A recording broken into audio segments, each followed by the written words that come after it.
नमस्कार बच्चों, एडुविला point channel में आप सभी का स्वागत है और उम्मीद करते हैं कि आप सभी स्वस्थ होंगे, अच्छे होंगे और आपकी पढ़ाई भी बहुत अच्छी चल रही होगी। तो बच्चों, अभी जो पढ़ाई आपके सामने से गुजर रही है, यह काफ़ी इम्पोर्टेंट चैप्टर है और बहुत ही महत्वपूर्ण प्रश्न इससे बनते हैं। इसलिए आप इसको बहुत ध्यान से पढ़िए और बहुत अच्छे ढंग से किताब से भी थोड़ा देख लीजिएगा, क्योंकि शुरू से अंत तक इससे आपके सामने प्रश्न आने वाले हैं। इसलिए इस पॉइंट को बहुत अच्छे ढंग से आप समझिएगा। तो चलिए देखते हैं यह क्या है। यह है कक्षा 8 के सामाजिक विज्ञान भूगोल की वर्कशीट नंबर 16। इसमें हम लोग आज जानने वाले हैं भूमि, भूमि का उपयोग, भूमि संरक्षण इत्यादि।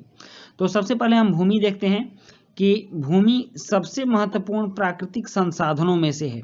मतलब कि हमारे पास जो प्राकृतिक संसाधन है, जल, हवा, भूमि, वन, ये सभी प्राकृतिक संसाधन, जो संसाधन हमें प्रकृति ने दिया है उसे प्राकृतिक संसाधन कहते हैं। तो उन सभी प्राकृतिक संसाधनों में सबसे महत्वपूर्ण संसाधन भूमि है। यह पृथ्वी की सतह के कुल क्षेत्रफल का लगभग 30% हिस्सा है। मान लीजिए कि 100 वर्ग स्क्वायर किलोमीटर या 100 वर्ग किलोमीटर पृथ्वी का क्षेत्रफल है, तो उसमें से 33 वर्ग किलोमीटर या 30 वर्ग किलोमीटर पृथ्वी है, धरती है। इतना आप समझ लीजिएगा, पृथ्वी का इतना हिस्सा है। और इस छोटे प्रतिशत के सभी हिस्से रहने योग्य नहीं है। उस 30% में भी सारे हिस्से रहने लायक नहीं है। दुनिया के विभिन्न हिस्सों में आबादी का असमान वितरण मुख्य रूप से भूमि और जलवायु की विभिन्न विशेषताओं के कारण है। कहीं की जलवायु ऐसी है कि रहने लायक नहीं है, तो कहीं की भूमि ऐसी है कि वहाँ मनुष्य नहीं रह सकता है। तो इसलिए आबादी का असमान वितरण इस धरती पर हुआ है कि कहीं किसी क्षेत्र में, धरती के किसी क्षेत्र में लोग ज़्यादा रहते हैं, तो धरती के किसी क्षेत्र में जनसंख्या बहुत कम है। जैसे आप दक्षिण पूर्वी हिस्से में ले लीजिए, जिस हिस्से में भारत है, म्यांमार है, पाकिस्तान है, तो इस क्षेत्र में जनसंख्या काफ़ी सघन पाई जाती है, क्योंकि यहाँ लोगों के रहने लायक काफ़ी अनुकूल वातावरण है।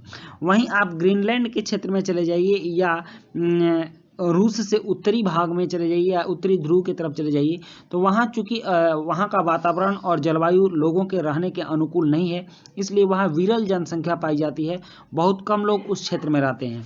वहीं कहा जा रहा है कि इस 30% हिस्से में भी सब जगह पर बराबर लोग नहीं रहा करते। बीहड़ स्थलाकृति, पहाड़ों की खड़ी ढलान, जल जमाव के लिए अति संवेदनशील निचले इलाके, रेगिस्तानी इलाके, घने जंगल वाले इलाके, आमतौर पर कम आबादी वाले या निर्जन हैं। मैदान और नदी घाटियां कृषि के लिए उपयुक्त भूमि प्रदान करते हैं। यही कारण है कि गंगा यमुना के दोआब में या भारतीय जो मैदानी क्षेत्र है, दक्षिण एशिया का जो मैदानी भाग है, इसमें लोग बहुत ज़्यादा संख्या में रहते हैं और जनसंख्या भी काफ़ी घनी है। अब यहाँ कहा जा रहा है कि क्या आप जानते हैं कि विश्व की 90% जनसंख्या भूमि के मात्र 30% भाग पर ही रहती है। शेष 70% भूमि पर या तो विरल जनसंख्या है या वह निर्जन है।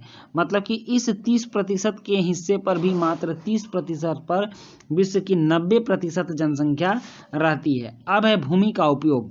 हम भूमि का उपयोग किस किस काम के लिए करते हैं? तो विभिन्न उद्देश्यों जैसे कृषि, वानिकी, कृषि मतलब आप जानते हैं खेती करना, और वानिकी मतलब बागवानी लगाना, खनन मतलब खुदाई करना, भवन निर्माण, सड़कों और उद्योगों की स्थापना के लिए किया जाता है।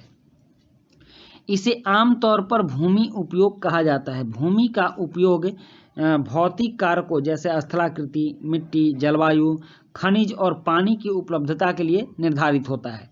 जनसंख्या और प्रौद्योगिकी जैसे मानवीय कारक भी भूमि उपयोग पैटर्न के महत्वपूर्ण निर्धारक हैं। भूमि को स्वामित्व के आधार पर निजी भूमि और सामुदायिक भूमि के रूप में वर्गीकृत किया जा सकता है। मतलब निजी व्यक्तियों के स्वामित्व में है, निजी भूमि व्यक्तियों के स्वामित्व में है, जबकि सामुदायिक भूमि आम समुदाय के लिए चारा, फल, नट या औषधि जड़ी बूटी के संग्रह के रूप में उपयोग की जाती है। इस सामुदायिक भूमि को आम संपत्ति भी कहा जाता है। तो यहाँ देखिए, यहाँ चार्ट बनाया गया है, भूमि का उपयोग किस किस काम में होता है। तो भूमि का उपयोग खनन के लिए होता है, कृषि के लिए होता है, वनों के लिए होता है, उद्योगों के लिए होता है, सड़कों के लिए होता है और भवन निर्माण के लिए होता है। और यहाँ फोटो भी दिया गया है कि विभिन्न तरीकों से भूमि का उपयोग आप देख सकते हैं। घर बना हुआ है खेती के लिए, जल के लिए और यातायात के लिए, बहुत सारे साधन हैं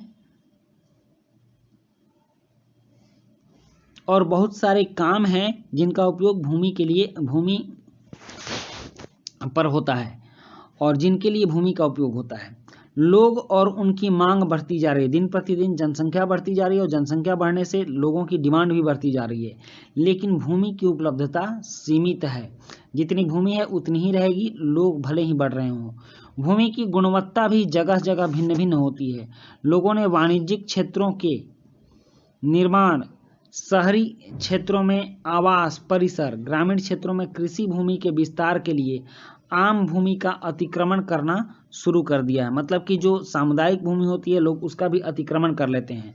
आज भूमि उपयोग पैटर्न में व्यापक परिवर्तन भी हमारे समाज में सांस्कृतिक परिवर्तनों को दर्शाते हैं। मतलब कि किस पैटर्न पर हम भूमि का उपयोग करते हैं, खेती के लिए करते हैं या फिर घर बनाने के लिए करते हैं या यातायात के लिए करते हैं, ये सभी सांस्कृतिक परिवर्तन को दर्शाते हैं।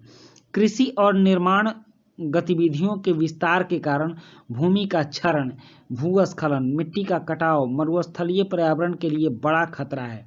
मतलब कि हम खेती करते हैं या फिर निर्माण गतिविधि के कारण भूमि का क्षरण होता है, भूमि का अपरदन होता है, मिट्टी का कटाव होता है, तो ये सब पर्यावरण के लिए बहुत बड़ा खतरा है, क्योंकि ऐसा करने से ही धीरे धीरे हमारे पर्यावरण में असंतुलन पैदा होता है और इस असंतुलन की वजह से कहीं अतिवृष्टि और कहीं अनावृष्टि देखने को मिलती है, कहीं कहीं ग्लेशियर का पिघलना भी देखने को मिलता है।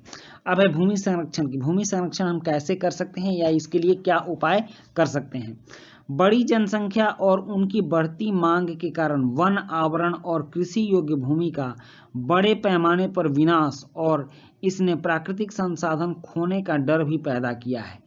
मतलब कि इतनी ज़्यादा जनसंख्या बढ़ती जा रही है कि लोग जंगलों को काटकर अपना घर बना रहे हैं और कृषि योग्य भूमि पर भी लोग खेती न करके घर बनाकर रह रहे हैं, जिससे कि खेती की भूमि लगातार कम होती जा रही है, जंगलों की भूमि कम होती जा रही है, जो कि प्राकृतिक संसाधन के समाप्त होने का डर हमारे मन में कहीं ना कहीं बैठा रही है। इसलिए भूमि की गिरावट की वर्तमान दर को रोकना होगा। वनों की कटाई, भूमि पुनर्ग्रहण, रासायनिक कीटनाशक एवं उर्वरकों का विनियमित उपयोग और अतिवृष्टि पर जांच भूमि संसाधनों के संरक्षण के लिए उपयोग किए जाने वाले कुछ सामान्य तरीके हैं। तो इस तरह से हम लोगों ने भूमि के बारे में सीखा। अब कुछ प्रश्नावली है यहाँ पर, जैसे हमारे लिए भूमि क्यों आवश्यक है, भूमि क्षरण के किन्हीं 2 कारणों को लिखिए और भूमि क्षरण से बचाव के क्या तरीके हैं। तो चलिए अब इन प्रश्नों के उत्तर लिखते हैं। प्रश्न 1, हमारे लिए भूमि क्यों आवश्यक है? तो उत्तर है कि हमारे लिए कृषि, वानिकी, खनन, भवन निर्माण, सड़क और उद्योगों की स्थापना के लिए भूमि आवश्यक है। उसके बाद प्रश्न 2 है कि भूमि क्षरण के किन्हीं 2 कारणों को लिखिए। तो उसका उत्तर है कि भूमि क्षरण के 2 कारण निम्नलिखित हैं: वनों की कटाई, रासायनिक कीटनाशकों का प्रयोग। और प्रश्न 3 है कि भूमि क्षरण से बचाव के क्या तरीके हैं? तो भूमि क्षरण से बचाव के लिए हमें ज़्यादा से ज़्यादा मात्रा में वृक्ष लगाने चाहिए और अतिचारण पर नियंत्रण करना चाहिए।